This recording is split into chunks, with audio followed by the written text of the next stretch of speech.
London نے خوفناک smog سے کیسے چھٹکارا حاصل کیا؟ پنجاب میں اسموگ کے خاتمے کے لیے کیا کچھ کرنا ہوگا؟ اسموگ کا اصل ذمہ دار کون؟ سہیل وڑائچ کا زبردست کالم۔ سینئر صحافی سہیل وڑائچ نے اپنے کالم میں پنجاب کے موجودہ سب سے بڑے مسئلے اسموگ کا ذمہ دار سب کو قرار دیتے ہوئے لکھا کہ ہم سب کے چولہے، ہماری موٹر سائیکلیں اور گاڑیاں، فصلوں کی آگ کا دھواں، صنعت اور بھٹوں کا فضلہ اور خوفناک دھواں، اور پھر سب سے بڑھ کر ہماری دہائیوں کی لاپرواہی اصل وجوہات ہیں جس نے آہستہ آہستہ اس افریت کو آ کر ہم سب کو دبوچ لیا ہے۔ سہیل وڑائچ نے تاریخ کا حوالہ دیتے ہوئے لکھا کہ ہندوستان کا سب سے بڑا بادشاہ مغل اعظم جلال الدین اکبر تھا، جس کی سلطنت کی سرحدیں نیپال سے لے کر سینٹرل ایشیا تک پھیلی ہوئی تھی۔ اس وقت دارالحکومت فتح پور سیکری تھا، لیکن اکبر اپنے حرم سمیت تقریباً 16 سال یعنی 1582 تا 1598 لاہور میں مقیم رہا۔ فتح پور سیکری میں پانی کم اور خراب تھا، لاہور میں پانی کی فراوانی تھی اور یہ صاف اور میٹھا تھا، آب و ہوا بھی صاف تھی، شہر میں باغات تھے، لاہور کے ارد گرد جنگل تھے۔ اکبر کا بیٹا شہزادہ سلیم جو بعد میں جہانگیر کے نام سے تخت نشین ہوا، اسے شیخ پورہ کے جنگل ہی کے ہرن منس راج سے بہت پیار تھا، اور آج بھی شیخو کی یہ محبت ہرن مینار کی شکل میں زندہ و پائندہ ہے۔ گویا اس وقت لاہور کے ارد گرد جنگل تھے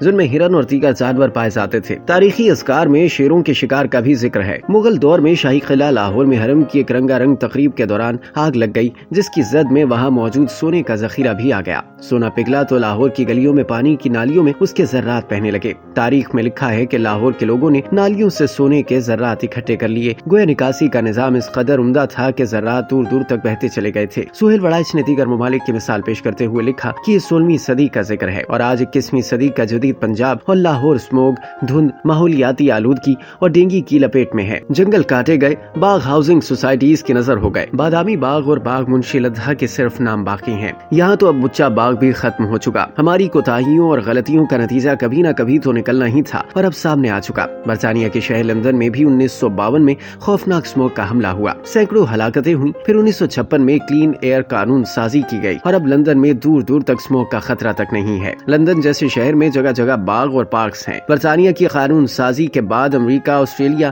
اور دوسرے بہت سے ممالک میں بھی صاف فضا اور شفاف ماحول کے بارے میں سخت قوانین بنائے گئے اور اس سے ماحول میں بہت بہتری آئی۔ ہمیں بھی فوری طور پر اسی طرز کی قانون سازی کر کے اس پر عمل درآمد شروع کر دینا چاہیے۔ اسموگ 1-2 سال میں ٹلنے والی بلا نہیں، اسے ختم کرنے میں دیر لگے گی اور بہت محنت بھی کرنا ہوگی۔ کالم نگار کے مطابق ابھی یونیورسٹی کے نوجوان مالک ابراہیم مراد نے تجویز دی ہے کہ تہران کی طرح گاڑیوں کے لیے اوڈ اور ایون دن مقرر کیے جائیں، الیکٹرک گاڑیوں کے لیے خصوصی سہولتیں دی جائیں، صنعتیں اور بھٹے شہر سے دور منتقل کیے جائیں اور ان سے خارج ہونے والے دھوئیں کو صاف کرنے کی مشینری لگانا لازم قرار دیا جائے، درخت اور پارکس دگنا کیے جائیں، فصل کی باقیات جلانے پر سزائیں عائد کی جائیں اور کسانوں کو فصل کی باقیات کے اتلاف کے متبادل طریقے سکھائے جائیں۔ سہیل وڑائچ نے یاد دلایا کہ نگراں وزیر اعلیٰ محسن نقوی کے دور میں اسکول بند کیے گئے، اینٹوں کے بھٹوں اور فصلوں کی باقیات کی تلفی کے حوالے سے سخت اقدامات کیے گئے، 2-3 روز کے لیے گاڑیاں بھی بند کی گئیں، مصنوعی بارش تک برسائی گئی، مگر بالآخر نتیجہ ڈھاک کے وہی 3 پات والا نکلا۔ حکومت اس نتیجے پر پہنچی کہ ماحولیات کے حوالے سے مزید تحقیق کی ضرورت ہے۔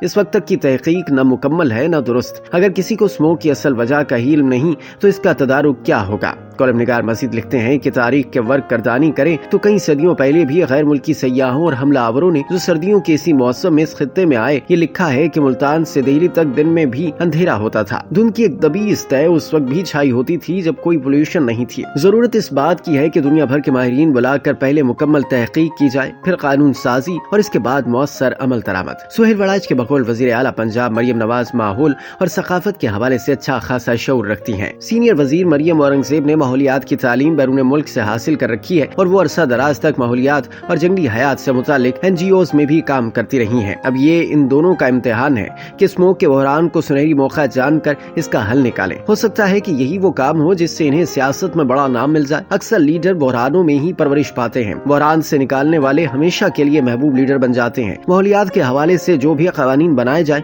ان میں اپوزیشن کو بہر صورت شامل کیا جائے، سول سوسائٹیز کے ماہرین سے مشورہ لیا جائے، قانون سازی میں سب جماعتوں کی حمایت حاصل کر کے اسے غیر متنازع بنایا جائے۔ کسی بھی حکمران کے طرز حکمرانی کی اصل آزمائش بحران اور جنگ میں ہوتی ہے۔ شہباز شریف وفاق جا کر تو پتھر کی طرح جامد ہو گئے ہیں۔ کالم نگار کے مطابق جب ڈینگی بحران آیا تو شہباز شریف نے بطور وزیر اعلیٰ دن رات وقف کر دیا، منہ اندھیرے اٹھ کر اجلاس بلا لیتے، ہر گھر میں ٹیم چیک کرتی، پانی کی ٹونٹی تو نہیں بہ رہی، سری لنکا سے ٹیم منگوا کر ڈینگی کو روکنے کا منصوبہ بنایا۔ اس معاملے میں وہ مرد بحران ثابت ہوئے اور انہوں نے بلاخر ڈینگی کے دانت کھٹے کر دیے۔ ان کے اقدامات اس قدر مؤثر اور دیر پا ہیں کہ اب بھی کبھی کبھار ڈینگی کی ٹیم گھر گھر چیکنگ کر رہی ہوتی ہے۔ وزیر اعلیٰ پنجاب مریم نواز کو پاکستان واپس آتے ہی اپنی ترجیحی فہرست میں اسموک کو شامل کرنا چاہیے، دن رات اس پر فوکس کرنا چاہیے۔ اگر کل کو لندن کی طرح پنجاب میں بھی اسموک سے اموات شروع ہو گئی تو ان کا طرز حکمرانی چیلنج ہو جائے گا۔ اگرچہ انہوں نے اسموک کے خاتمے کے لیے بہت سے اقدامات کیے ہیں لیکن یہ ناکافی ہیں اور ان اقدامات سے فی الحال اسموک میں ذرہ برابر کمی نہیں آئی۔ صرف بیانات سے یہ خون آج شام بلا ٹلنے والی نہیں، اسے دو بدو لڑائی سے شکست دینا ہوگی۔ اگر مریم نواز اس جنگ کی سالار بن گئی تو نہ صرف وہ اسموک کو شکست دے دیں گی بلکہ ہو سکتا ہے ان کے سیاسی مخالفوں کو نیچا دکھانے کا یہی واحد حل ہو۔